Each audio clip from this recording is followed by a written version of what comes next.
live in 2 minutes.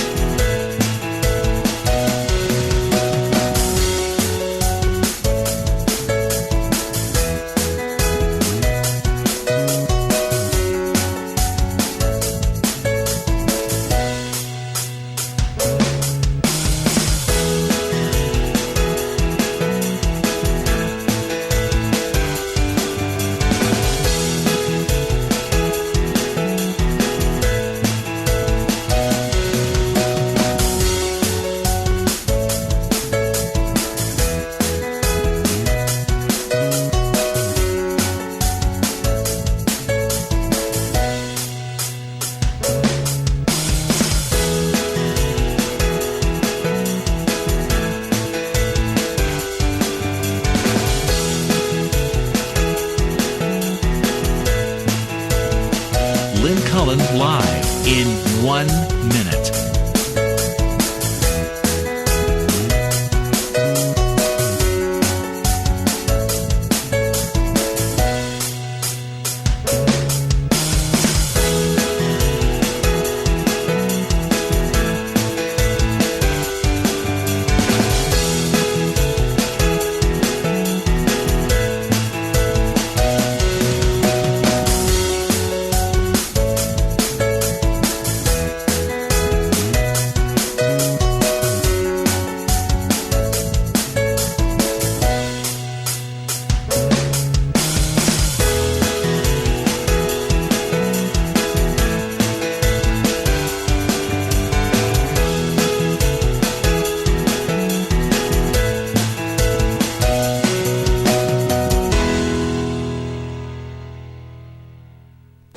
Welcome to Lynn Cullen Live at pghcitypaper.com. Email your questions and comments to Lynn at pghcitypaper.com.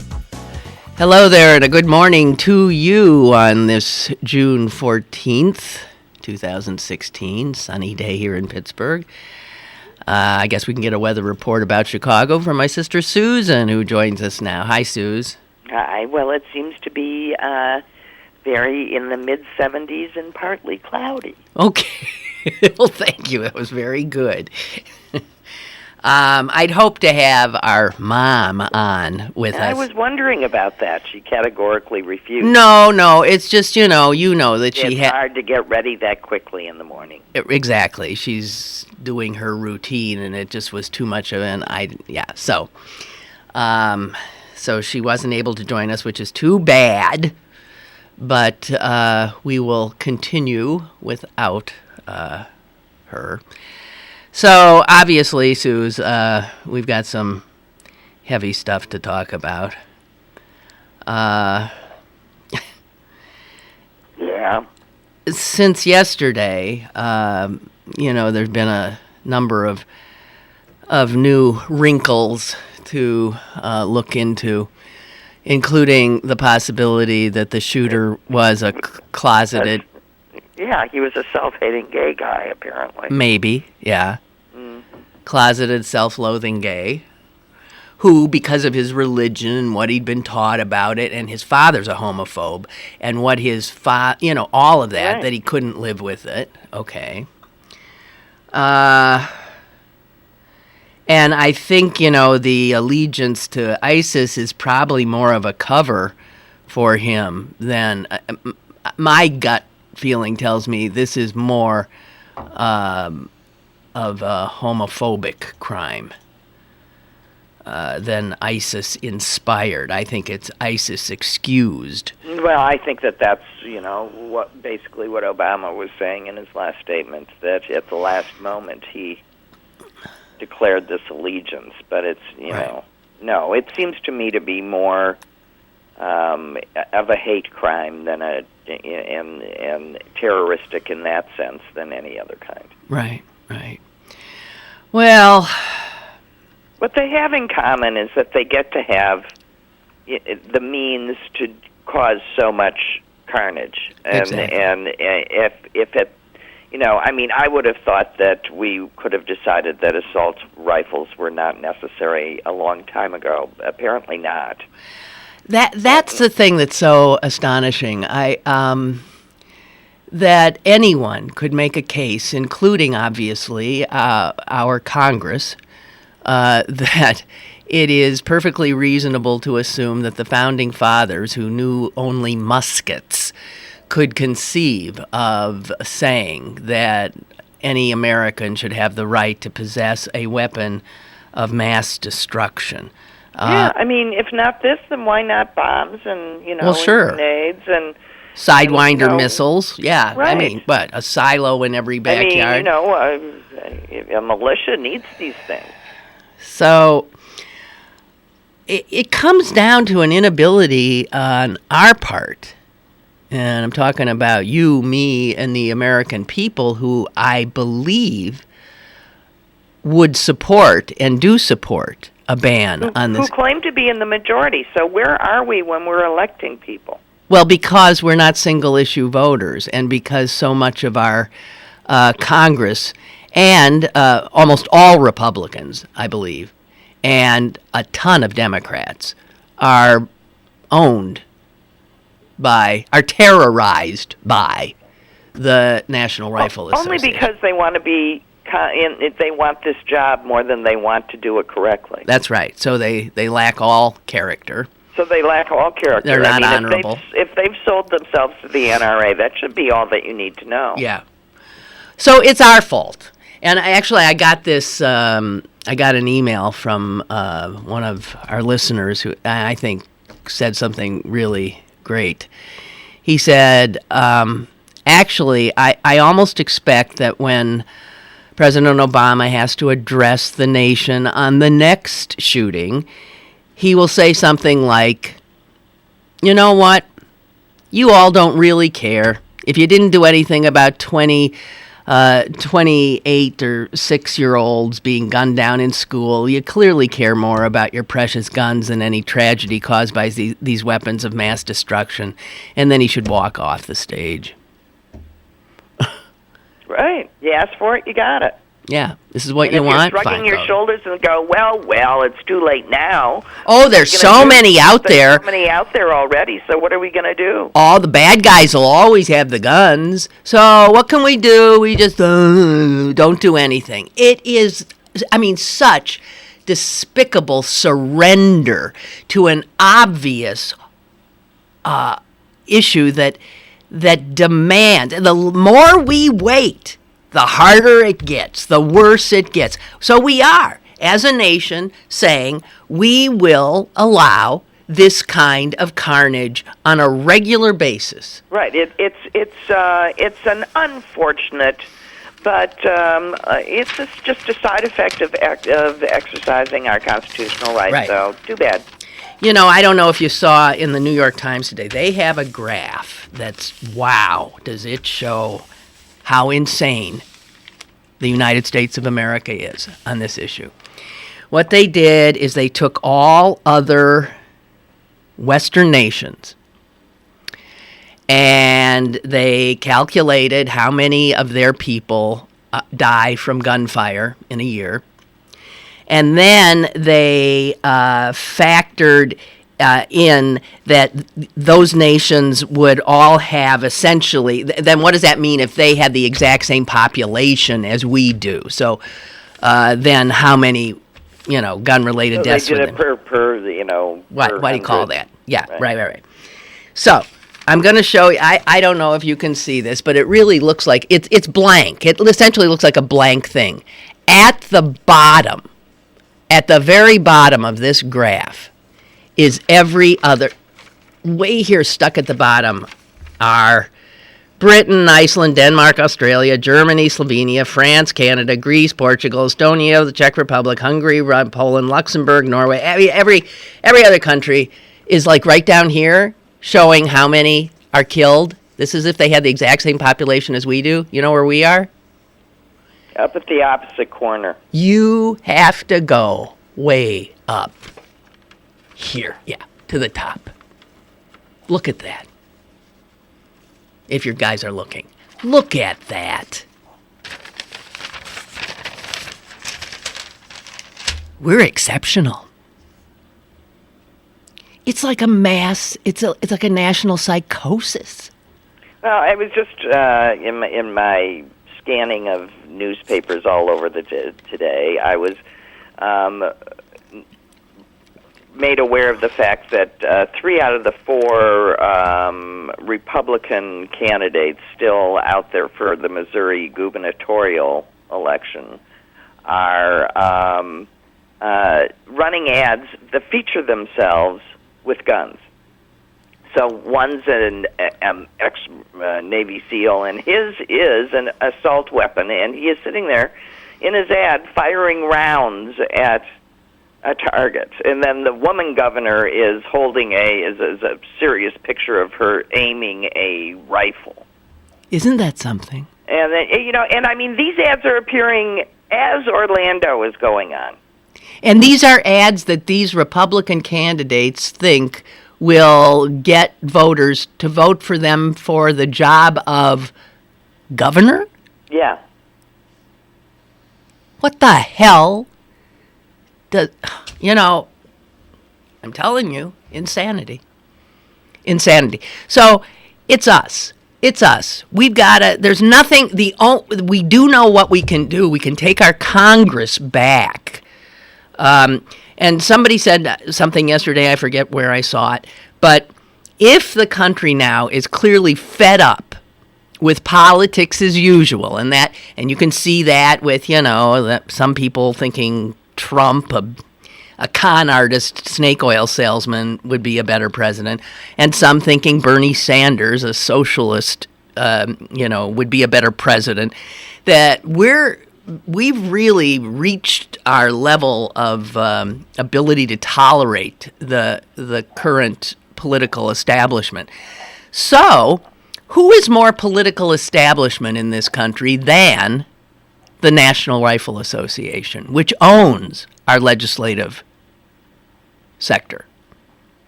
Owns the state. The advertising arm for the part that I don't get is how people don't just get that they are the advertising arm of the gun industry, munitions, right. machine, corporate machine in this country. Right. Yeah. Yeah, that's it. That's perfect. That's all they exist for, to sell more guns of this particular, corporate segment. And there is no way somebody can argue that there is any rational reason for a person to be able, unless they are a soldier in war, to possess a weapon that was created solely for the purpose of murdering as many people as possible, as quickly as possible. Right. I mean, you don't need that for hunting. That's clearly not sport. No, it's not sport. That's not for hunting. So what is it for? It's not for if somebody's coming into your house and you're scared and you're going to protect. You don't need 40 rounds and a. It's beyond me. It's beyond me. And if, in fact, and I think it is true that the majority of American people think this is insane, we've got to figure out how to come together and take the NRA down. Oh. So. Right. This is not progress. This is not your constitutional right exercised. No one's telling you that you can't have a rifle or even a handgun, and I'm not so sure why you need that. No, but you can have your handguns, you can have your hunting rifles, you can have all that stuff. But there is no reason, no rational reason why you should be able to own what is a weapon of war. And then the answer to that from some of the real nuts are, this is so that if the government comes, I can fight the government. Yes, but I've been saying this for years. They're arming themselves against the government. Right. This is a revolutionary force. Yes, but do they really think that how many AR-15s they have and Uzis they have, that they're going to be any match for the United States military? What kind of total delusional irrational thought? It takes your breath away. These are the same guys that burst into tears when that nasty federal government charged them for all of the laws they broke when they occupied that. Yeah, right. Tough guys. Yeah, they all, every single one of them, boo-hooing. We've got a call. Caller, hello? Hi. Hi. Well, according to Donald Trump, it's Ronald Reagan's fault this all happened. According to Donald Trump, it's Reagan? Yes. Why is that? Because he says the killer's parents should have been banned from coming... No. You mean Obama, not Reagan. No. No, the parents came in during Reagan. The parents came in during Reagan's term in 1985. And Reagan should not allowed him to come into the country. So Ronald Reagan, the sainted Republican president, is responsible for these now 49 dead, beautiful young people? Yes, because Reagan should have known that the people he allowed to come in the country would have a son that 31 years later would kill 49 people. Yeah, well, who could argue with that? Is that what Trump said that? Yeah. Yeah, he did, actually. Oh, I missed that one. Dear God. So it is Ronald Reagan's fault that this all happened. Okay. Well, thank you for clearing that up for us. I appreciate that very much. You're welcome. Okay. Bye-bye. Well, that brings us to Mr. Trump.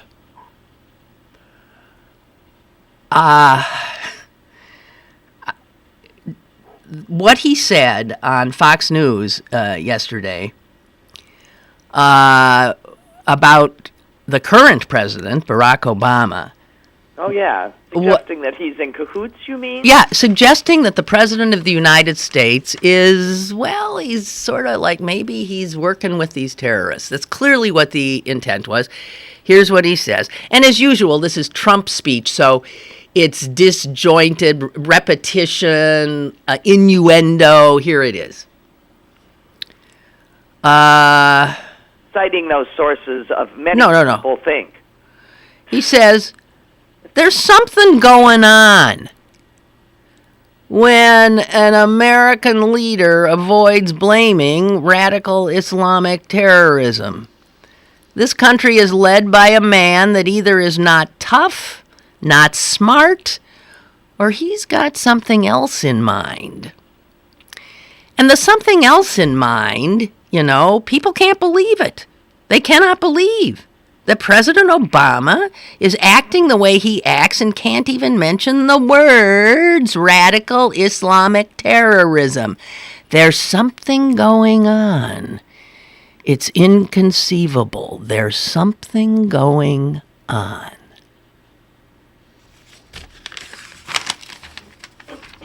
Wow. And then he turns and tells all American Muslims that they're guilty. Right. He says, the Muslims, and he's talking about Americans, the Muslims have to work with us. Like they're not us, right?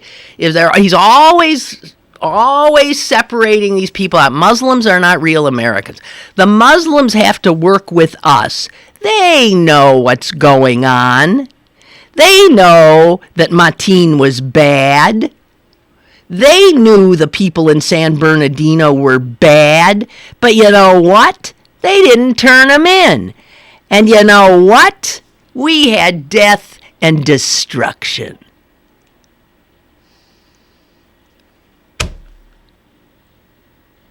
What in God's name? What scares me is not him so much, is the number of my fellow citizens who listen to this crap, hateful, un-American crap. And nod their heads sagely. Yes, and say, see, here's the guy who's going to keep us safe. These are people who have not one whit of understanding of what this country they get so patriotic about is about. They don't even understand the exceptionalism of the United States, which has to do with the fact that we don't separate out people by virtue of their religion, their color, their ethnicity, their sexual orientation. We embrace diversity. These people don't even understand the basic thing that makes America great. What in the name of God are we to do with them? They're ripe for picking by a demagogue. And this is what Donald Trump is, a demagogue. It's really extraordinary. And then what? He's told the Washington Post he's revoked their credentials. Right. So if he this is First Amendment stuff now. So here's what a Trump presidency would look like. The only real Americans are white and European and he controls the press. Christian. And the president will control the press and decide who gets to cover what. And if they write anything he doesn't like, he's also on record as saying he's going to change the libel laws so he can then sue them. And he says, I'll sue them like they've never been sued. So he's talking about bullying the press. And consequently then, he's talking about he'll create a country that's like Putin's Russia. Right. Yeah. Not even Putin's Russia. But, before that, the Soviet Union, a evil one that we were state-controlled, fighting. a state-controlled media, Right. Remember TASS, wasn't it? TASS. and Pravda. Those were the official organs. So yeah, this is what he has no understanding whatsoever of the foundational document of this country and of the First Amendment, that freedom of expression, of speech, of religion. He has no comprehension. And this is a guy who some people think should be our president. And he's one election away. And I had said earlier many times, my greatest fear was of a terrorist attack near the election, because he would take it and run with it. Now we're seeing what he does. He immediately jumped on this and ran with it. It's not close. I was right. I was right. Congratulations. Well, thanks and congratulations. And I was right. I predicted this. There's dead people. He's despicable. He just when you think you got a handle on how despicable a human being he is, without any moral compass at all, he one-ups you. He does something even more breathtaking. And did you see his, his good pal who runs one of the PACs that supports him? This is a guy named Roger Stone. As you see what he said in an interview with Breitbart, another great media organ. Did you see what he said the other day? No, what did he say? He said that Hillary Clinton's top aide, Huma Abedin, is a potential terrorist agent. Heaven forbid your name should have a foreign flair to it. That's right. That's right. We need a list of the countries that it was approved for you to originally hail from, ancestral-wise. He also went so far, this guy's named Roger Stone, he went so far as to say this.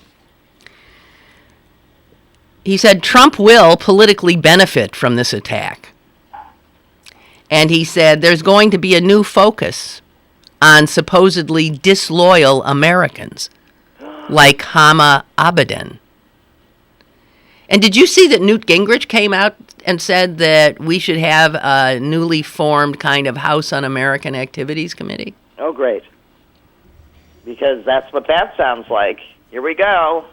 Joe McCarthy again, but this time he wants to be president. Mm-hmm. So Trump's buddy Stone says about Huma, she has a very troubling past. So we have to ask, do we have a Saudi spy in our midst? Do we have a terrorist agent? And he has previously smeared her as a Muslim Brotherhood spy and Clinton's Muslim Brotherhood handler.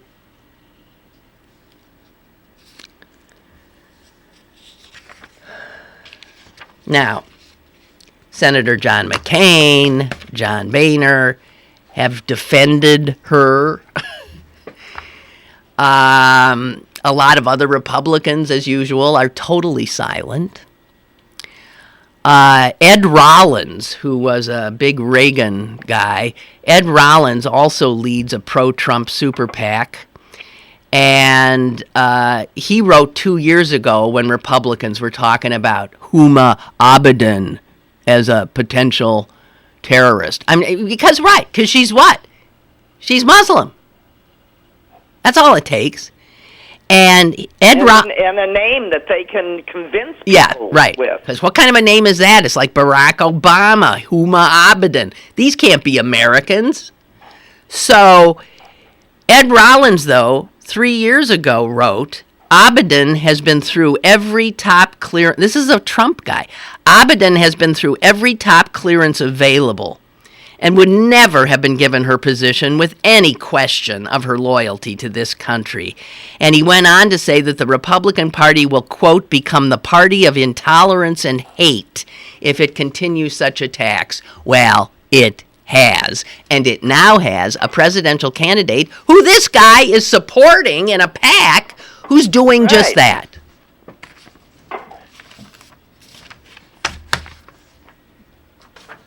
Dear God in heaven.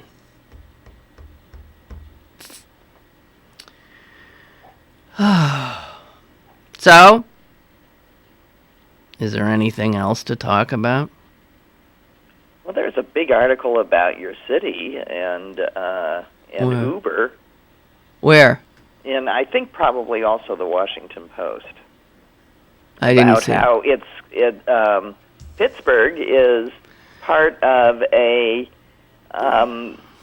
several cities that are working on through a driverless technology. Right, but it's a public-private partnership. The federal government's putting a lot of money in. Right. Yeah, Uber's building a big facility down, I think, in the Strip District, right? And took over a big abandoned coal site. And CMU, they initially started working with CMU, and then, much to CMU's distress, they looted their faculty. But so they're all here and supposedly working together. And I was actually telling Mom yesterday that Pittsburgh is sort of ground zero for the driverless technology. Yeah, well, it was a big article about it. But so the thing is, in regard to that do you know how many more jobs are going to be lost because of driverless technology? I know. That was one of the comments of the people that they interviewed they said, well, I get that they're saying that there's going to generate 30,000 jobs. Well, how? Because you're putting all the drivers out of business. Stop and think when you're on the road, how many people are driving a truck? A little delivery truck, a big truck? It's sort of more than that, though. It's not only driverless technology. It is a more complicated wireless technology that would allow computers and cameras and all of these different things to work together to organize traffic patterns. Well, we already see in Pittsburgh, there really is already that, sort of in my neighborhood, in that, East Liberty section that has been just, boomed. It's totally changed. CMU technology is working in our, at intersections so that intersections the lights actually learn from traffic, can gauge every little, they change all the times to keep traffic flow going. And right, smart lights.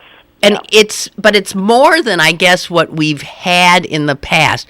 It said they literally can learn day to day to day and react to specific. So all of this is getting in place so that there's a flow of traffic, and it should really help in terms of traffic jams and that kind of stuff. And I was also saying to Mother, and think of all the old people who, the kids take their car keys away. That's not going to happen. Old people will still have their independence because they'll be able to get in a car and the car will take them. Where they say. But I had read a figure of millions of jobs lost because of this. And so you say, 30,000 jobs created, big friggin' deal. No, millions. No, I mean, I agree. It's going to be throwing people out of, but everything's thrown. I mean, that's where we live. We have to, in the time we live in, we have to figure out other things for people to do. Well, that's why this whole idea of a guaranteed income is starting to bubble up. That this is unlike any other transition that humans have gone through, from the agriculture to the industrial revolution, then to the technological revolution, where, whole industries and ways of life are demolished, but other people retrain and they figure out how to continue to live. And people are saying now, this is different. This one is truly different. This is going to take, machines are literally going to take, and robots, most jobs away. What do human beings do, and how do they make money? This is going to be huge. Yep. And again, we won't do a damn thing about it until there's, instead of one homeless person on every corner begging, there's a phalanx, so you're afraid to even walk down the street. The amount of people begging on the streets in Pittsburgh I've never seen the likes of it. I have never seen the likes of it. Well, it's actually an industry here. I mean, they share signs. Somebody's called me and said, I think some of these people are really and I do think there's some of that, but let's not kid ourselves. I think that no one would choose. I know you say that. There were an option to be out on the street corner begging. It's not a really pleasant occupation. I can't imagine. Hey, do we have any happy news? How about the obit of the day? Okay. Is it the Japanese guy? No. Or the Singaporean guy? No.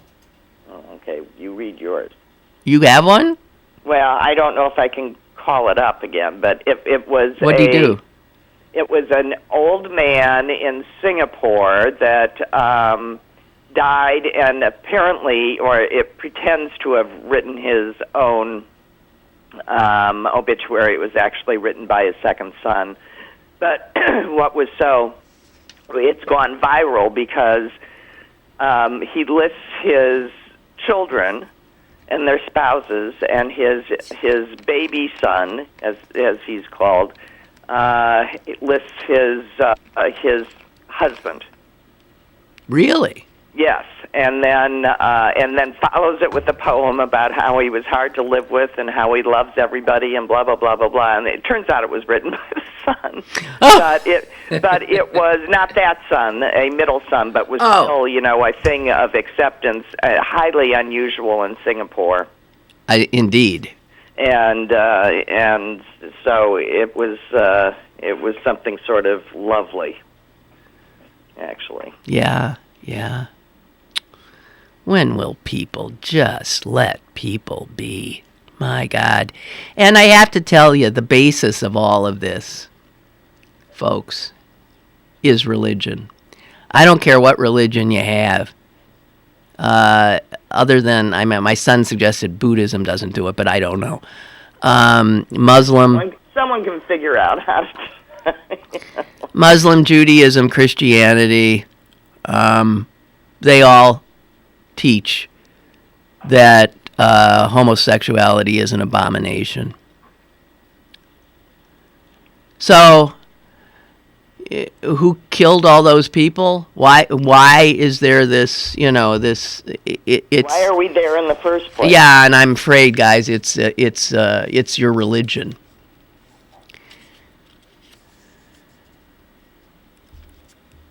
Even if you would say, well, but my church is welcoming and my synagogue is welcoming, yes.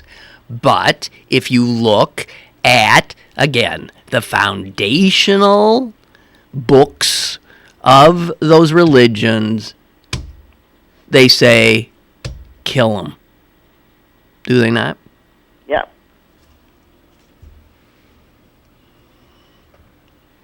So, no, my obit was Margaret Held. She's 98, and she is the creator of a hairdo. Oh, the beehive. Yeah, the beehive.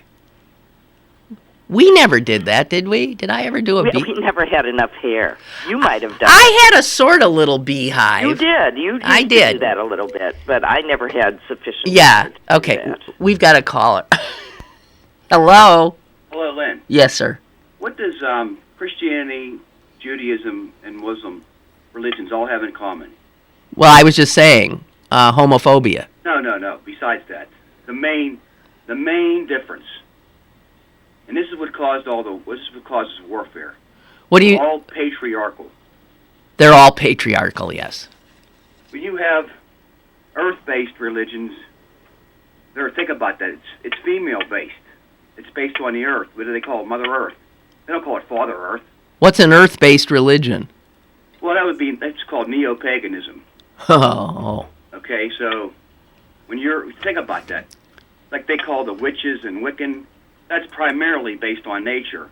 A lot of the American Indians are based on Mother Earth, which is again female-based. Once you go to patriarchal religions, think about who commits the most violence in Men. the world, and it's men, not women. No, it's men and usually young men. Yes, and think of all the religions all the books, the primarily the Judaism, Quran, or all those books are all based on Father God, and Father God is, in my opinion, wicked. Okay, utterly wicked. Okay, the Old Testament God is just. Oh, he's a son of a bitch, ain't he? He's terrible. How would you worship a God who commits atrocities on women, children? I agree. It's diabolical. I agree with you. Or who tells Abraham, kill your kid for me. Yeah, I mean, what? I can't. I don't get it. I never have. It just turns me off. Totally turns me off. And you know what else all those religions do? They subjugate. Well, you said patriarchal. They really subjugate women. Of course, my brother is a very evangelical Christian, and what did he say to me last week specifically? He said, "You like pantsuit, don't you?" And I said, "Well, he's trying to be disrespectful." I said, "Why?" He goes, "What?" He goes, "She's a woman." And I said, "Well, yeah, she's a woman." And I said, "She's a strong woman." Who's pantsuit? What are you talking about? What he's talking about is according to Christianity, women are subjected to the men. The men rule the roost. They are the leaders. They make decisions. Women are, and Paul says in the Bible, women are to be kept silent. Okay, that's what he believes, because he believes strictly from the Bible. So he's a homophobe. Okay, and where does he get all this information from? From the Bible. Yes. Okay, it's sickening. It's truly sickening. I agree. I thought about this last week. I told my wife, I'm going to paint with a broad brush. But most evangelical, when I hear the word evangelical Christian, I think of a judgmental, rude, just a person I don't care for very much. On the other hand, if you think of a homosexual person that we all know, most of them I know, in fact all of them, are kind, gentle people. Now, I'm painting with a broad brush again, but like I said, we learn all these things from the Bible or from the Quran or from the are from the Old Testament. I mean, you know, in your religion, the Orthodox Jews, there's a lot of precepts in the Bible. Oh, yeah. Women aren't allowed to do. If you're on a menstrual cycle, you're not allowed to sit in the same chair. I mean, I'm not you can't touch them. You can't. I don't want to denigrate anybody's religion to it. So I just talked to my father and mother about this. They're very strict Catholics, but they're respectful Catholics. We just talked about this yesterday. I said, you know, I respect everybody's religion because in the past I've kind of said things rudely to my parents and but I'm upset about Catholicism, and that's not a way to approach anybody. I mean, if you go around and talking like that, you start putting people down. They're going to fight with you, and you're never going to accomplish anything. So we all got to get common ground with people. That's what that's what I think I'm pretty effective at, is getting people to understand. But as soon as people go off the track, I know we can't talk anymore. And if you don't believe in evolution or certain things or certain key things in my life, I kind of test people. And if they fail these particular tests, we can't really go any further. I mean, I consider them limited in knowledge and understanding, and there's really no point in beating them up and giving them facts because it doesn't make any difference. They just want to hold to what they believe is true. Facts be damned. Yeah. So we can't. That's okay. I mean, I can't force it on you that you have to learn these things that I believe in. So I just say, okay, you have your beliefs, I have my beliefs, but that's the way it is. Yeah. It's very frustrating to see this Donald Trump. Like I said, my father would say, we thought it was kind of funny at first when Trump would say all these different things, but now we don't. It's not funny no more. It's seriously, it's sickening what he's talking about. Yeah. On the president, and implying or that he could be a Muslim terrorist himself. It's just beyond belief. I know. It's yeah. The birther. All well. I hear you. I'll be done. Thank you. I hear you. Thank you. Goodbye. Oh, God. So anyway, Suze. Yeah. I think I did have a beehive a little bit. And for a little bit. Important things. And you had to, tease it a lot and then just sort of form it. And you had to, literally destroy the ozone layer to keep it. Every 2 minutes, you would spray more stuff. Spray. And I remember getting scared because somebody said that, spiders nest in these things and, they eat into your brain. And there was all this stuff about that. But anyway, the woman who created it said, I used to tell my clients, I don't care what your husband does from the neck down, but I don't want them to touch you from the neck up. Okay, that was just one bit of levity in all the horror. Now, on Bill Maher's show about a month ago, the guy who draws the Dilbert comic strip was on, Scott Adams. And he's smart. And apparently he's written a piece for the Washington Post that one of our listeners just sent. And it's too long, I'm not going to read the whole thing. But Adams is very smart about psychology.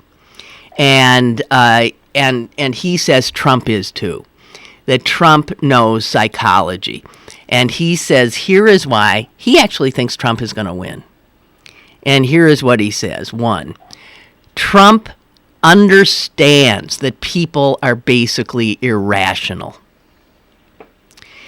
And he says, if you see voters as rational, you're going to be a terrible politician. People are not wired to be rational. Our brains simply evolved to keep us alive. Brains did not evolve to give us truth.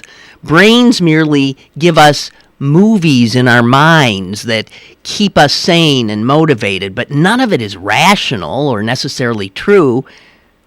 And if it is true, it's sometimes just by coincidence. And he says, 2, knowing that people are irrational, Trump aims to appeal to them purely on an emotional level. The evidence, he says, is that Trump completely ignores reality and rational thinking in favor of emotional appeal. And that's why almost everything he says is a lie. He doesn't care. Right. So much of what Trump says makes sense to his supporters, but I assure you that is coincidence. Trump says whatever gets him the result he wants. He understands humans as 90% irrational, and he acts accordingly. And he understands that people vote based on emotion, period. Number 3, if you're running on emotion, facts do not matter. So while Hillary Clinton might be, she's got every fact in the world at her fingertips, Trump knows all that is just really a waste of time. There are plenty of important facts Trump does not know, but the reason he doesn't know those facts is, in part, because he knows they don't matter to get elected. They never have, they never will, so he ignores them. Also, if facts don't matter, you can't really ever be wrong. Trump does not apologize or correct himself. If you are not trained in persuasion, Trump looks stupid to you, or he looks evil, or maybe crazy. But if you understand the psychology of persuasion, Trump is pitch perfect most of the time. He ignores unnecessary rational thought and objective data and incessantly hammers at what matters most, and that is emotion. Did Trump's involvement in the birther thing confuse you? Adams goes on to ask. Were you wondering how Trump could believe Obama was not a citizen? The answer is that Trump never believed anything about Obama's place of birth. The facts were irrelevant, so he ignored them while finding a place in the hearts of conservatives for later. And this is later. See, and I'm at the point where I think this is wrong to call these people conservatives. I don't think they're conservatives. I think that they are, this a thinly, barely controlled, irrational mob that formerly voted as Republicans. But they are not. No, this is not political. This is, right, this is, exactly. This is a mobocracy that he's wanting to, and very ably, obviously, controlling. So he also says, with fewer facts in play, it's easier then to bend reality. And among the persuasive techniques that Trump has used is he bends reality. He does that with the repetition he does all the time. And you can't look at anything he says without he repeats in the same paragraph the same thing 3 or 4 times and keeps it simple. To bend reality, Trump is a master of identity politics, and identity is the strongest persuader. Because, I think this guy is right on the money. Do you think he says it's a coincidence that Trump called Megyn Kelly a bimbo and then she got a non-bimbo haircut?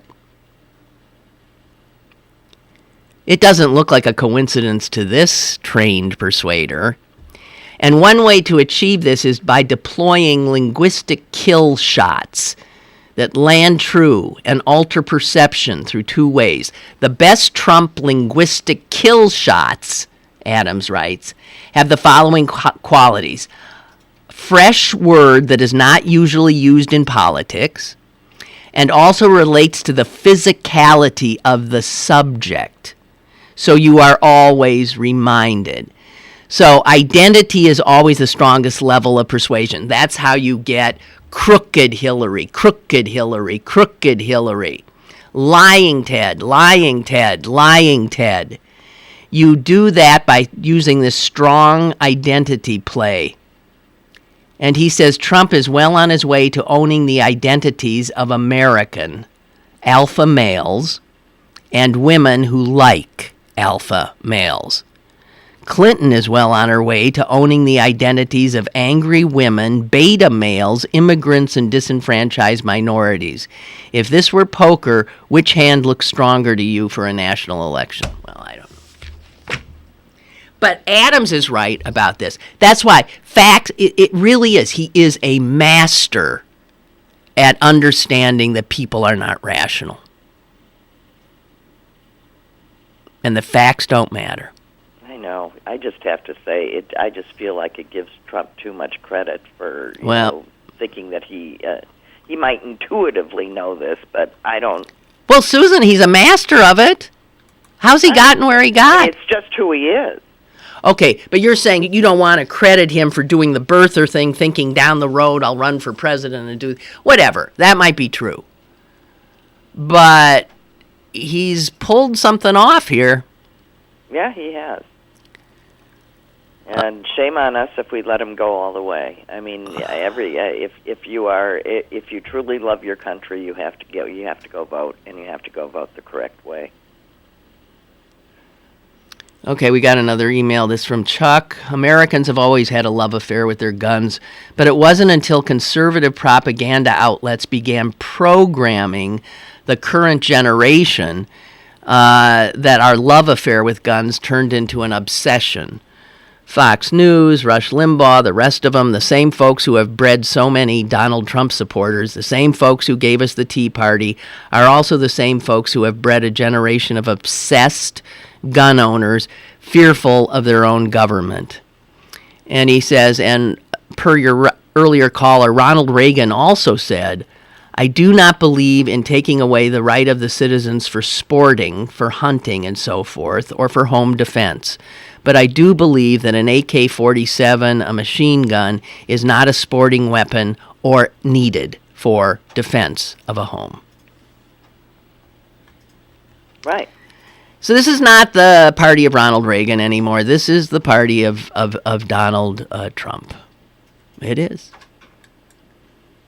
And they should be so condemned. My hope is that he just takes this damn despicable party down. This group of cowards, this group of self-interested cowards who only care about their own reelection, you bet. I cannot believe, and I hope this Scott Adams, obviously one smart cookie, but I think he's selling the American people short. I think there are more Americans who are capable of rational thought. Or if they're even emotional or irrational, it's because they look at somebody like Donald Trump and feel fear. Can just sense that this is a dangerous man.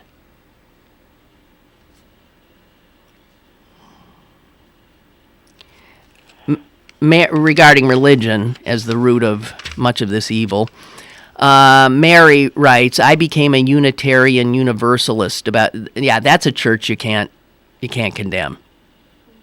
I don't think. Became a Unitarian Universalist about 15 years ago.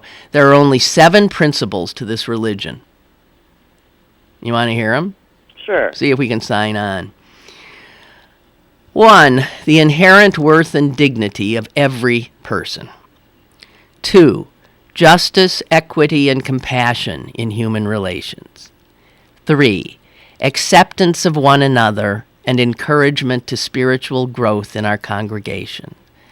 4, a free and responsible search for truth and meaning. 5, the right of conscience and the use of the democratic process within our congregation and in society at large. 6, the goal of world community with peace, liberty, and justice for all. And 7, respect for the interdependent web of all existence of which we are a part. You're going to... I spoke recently to a Unitarian Universalist church, and so obviously sat through their Sunday service, and it was wonderful. There's no Jesus, there's no crosses, there's just people. And it was really, really, really nice. So if you're looking for a religion that absolutely in no way, shape, or form preaches hate or exclusion, and you cannot say that if you're a Muslim, a Christian, or a Jew, then a Unitarian Universalist might be what you want to be, if you feel the need to belong to a religious community. Now, I am a Jew by virtue of ethnicity, really. Right. I am By not birth. by birth. I am not a religious Jew, but I think quite clearly that Hitler and all the ones before him and the ones that will come after him, they define who a Jew is. So Jews who don't think they want to be Jews, it doesn't matter. Hitler told them, you're a Jew, you're dead. And so the world looks at Jews as a different people. And that has always made me fiercely identify as a Jew. It's actually, but it's why not our, religious in my case. no, but it's why our children, my husband and I raised our children Jewish, and believe me, that was a negotiation that I did very carefully, because he needed to come to this conclusion himself. He was from a strong Catholic family. He was from a very strong Catholic family, and in the end, what he decided was that if Hitler were to show up again, he would consider our children Jewish. Yes, he would. And if it was possible that they could be punished for it, they ought to know the joys of it. And I always thought that he flirted my husband several times with converting, and I always thought that was a lot out of guilt, for being of German heritage. Mm-hmm. Mm-hmm. He just couldn't stand it so much. But that is true. And Jews are always one step away from being in trouble big time. That hasn't gone away in any way, shape, or form. No, and it obviously never will. I mean, Just be the only Jew in the room when nobody knows there's a Jew in the room, and you'll know. Yeah. So Never takes very long either. Right. So, I mean, that's why, I don't want to, I can get on the Old Testament teachings because they do, much of it just appalls me. And it keeps me from prayer a lot. Well, yeah, if you have to throw out all the stuff you don't agree with to get to the part that you do, and I'm back there with the caller. The Old Testament God is such a I've said that too. I can't stand it. It's all, excuse the expression, but it's all about him. Yeah. And he needs some anger management, don't you think? He needs some anger management. He needs some, self-awareness about narcissism. And that's why Christianity so took off from it, because they came up with a kinder, gentler God. Right. His son was a better version. Right. And that's an easier sell. And also not really. Not if in order to make the son equal powerful, you have to make him the same as, and come up with this really convoluted. What, he died, he rose. Father, the Son, and the Holy Ghost. Which I've never understood. It's the Holy Ghost I don't get. Who is that? Who is the Holy Ghost? I have no idea. Holy Ghost. I really just don't know. You would think by now I would have ferreted it out, but it's one of those things that, all these mysterious things, whatever. I don't know. So no, I'm a proud Jew. Do I like the Old Testament? I mean, some things in it are beautiful. Yes. I mean, but the bad things are so bad to me, I can hardly stand it. And, rabbis and ministers who are of good people have a way of, fudging what it really means, or it's a metaphor. My rabbi's always saying, it's a metaphor, don't you get? I know. I said, I don't think it is a metaphor. That's not what it was written as. Yeah, what makes this a metaphor and that not? Yeah.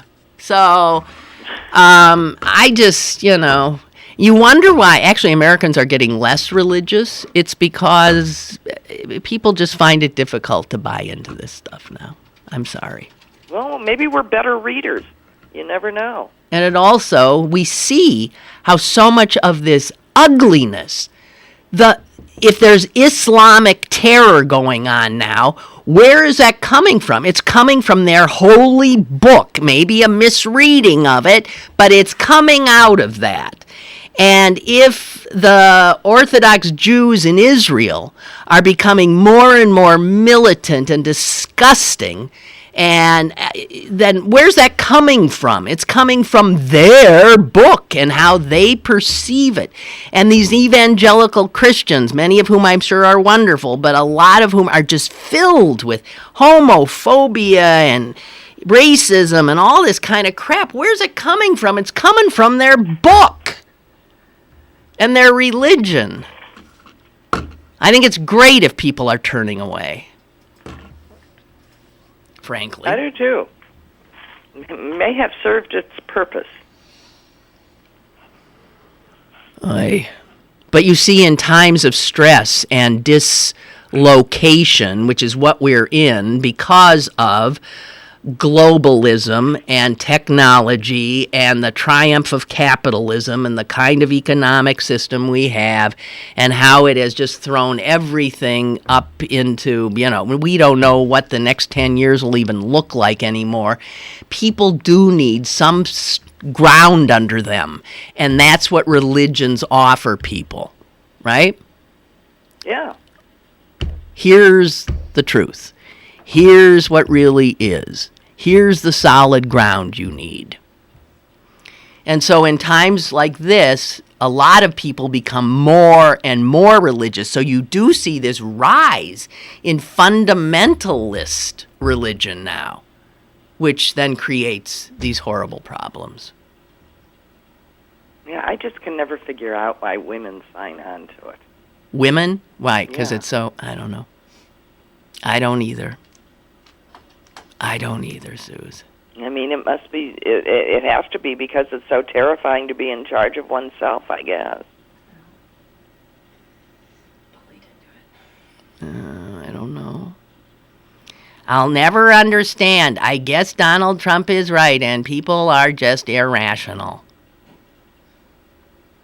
So, there you have it.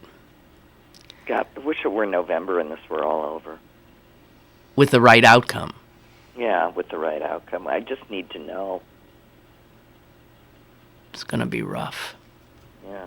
We're in for some real rough stuff. And we deserve it. Oh, yeah. We've worked very carefully to get ourselves here. Mm-hmm. Yeah. So. All right. Well, I've had it. I'm done. Okay, go play with Mom. I'm going to. Okay, have a good time. All right, Suze. Thanks. Okay. Okay, bye-bye. See you guys tomorrow. Bye-bye.